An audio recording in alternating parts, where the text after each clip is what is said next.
Hi, my name is Yuman. Today I'm going to talk very briefly on the topic called indices. It's actually a very simple topic. I shall give you a few examples so that you can remember uh, the laws of indices very well. Okay, I'll use very simple numbers like 2 to the power of 3 times 2 to the power of 2 is actually equals to 2 to the power of. But if you don't know, just imagine that we have 2 to the power 3. What we have is 2 times 2 times 2 times, okay, this is 2 times 2. So what we have is 2 times 2 times 2 times 2 times 2. So since there are 5 2's, so what we have is a 5 here. Now how do we get a 5 from a 3 and a 2? Well, simple logic, we plus the power together. Okay, so what we have, the law of indices says a to the power of m times a to the power of n. Well, with the same base, not a to the power of m and b to the power of n. A, just the difference of the power, we actually can add them together. Alright? Now what we have if we have 2 to the power of 3 divided by 2 to the power of 2? Well, the answer is, if you're not very sure, 2, 2, 2 at the top.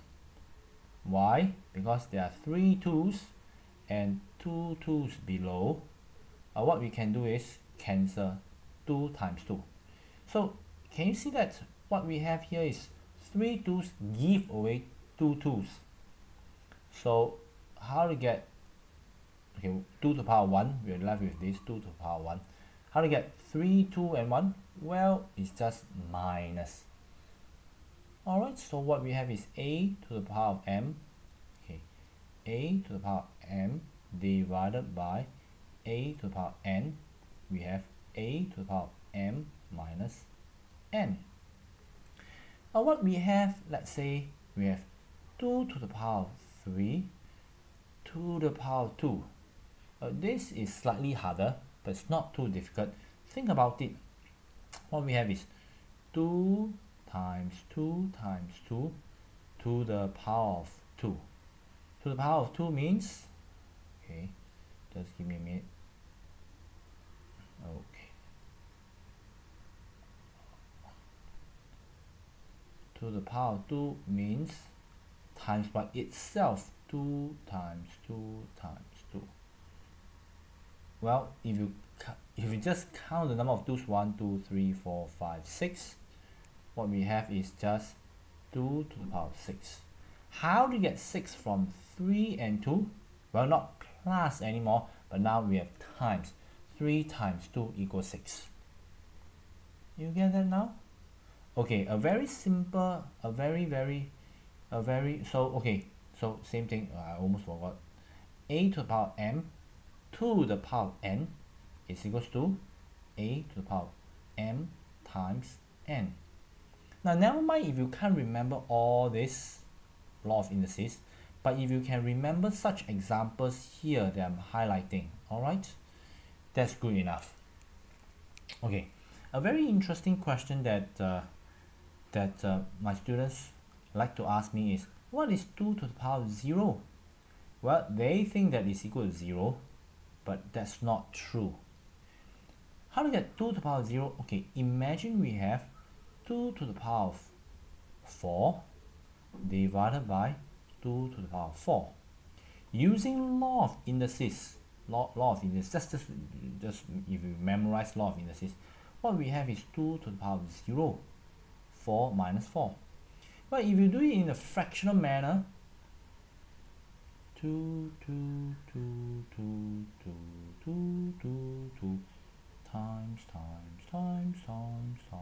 times.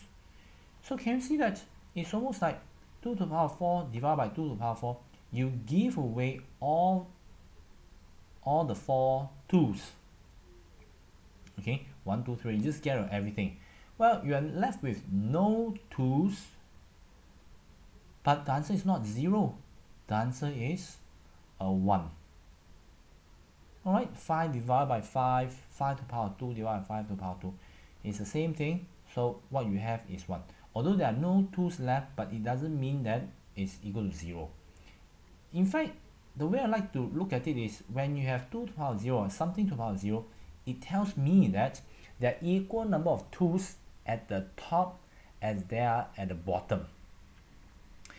So we have an equal number over equal number, and that will give you 1. Alright, so far so good. Okay, our next lesson, I'll just do this very quickly.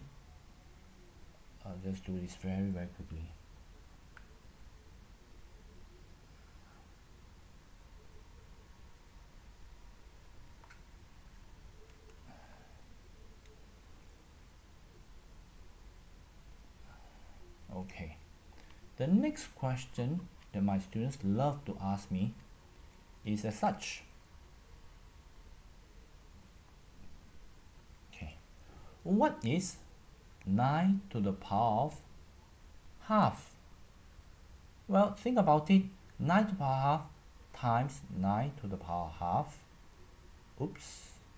is equals to the same base. Okay, in this case, same power. What we can do to the power is always add 9 to the power 1. Now, let me ask you this. A number times by an identical number to give you 9. What is that? Well, you can't have 1 times 9 equal to 9, because 1 and 9 they are different. In this case, it has to be 3 times 3 equal 9. Don't you agree with me? So what is 9 to the power half? Well, it has to be square root 9, because square root 9 is the only function to give you a 3. Don't you agree with me? Same thing. What is 8 to the power of 1/3? Well, 8 to the power 1/3 times 8 to the power 1/3 times 8 to the power 1/3 will give you 8 to the power 1. It has to be the same number, so it has to be a 2. So what function of 8 will give you a 2?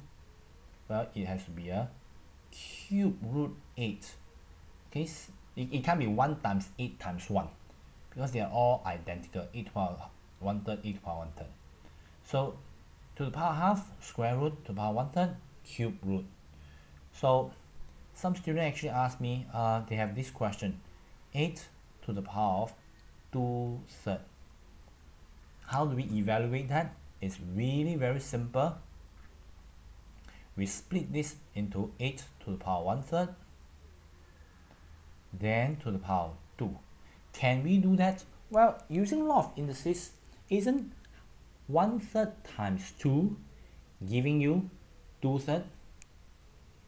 1/3 times 2 giving you 2/3. Okay, let me just briefly remind you of this. Equal 2 to the power 6. Right? What is 8 to the power 1/3? We know that cube root 8 is 2. Then what is, okay, so we have dealt with this already, so 2 to the power 2, 2. Oh, so sorry, okay. So what we have is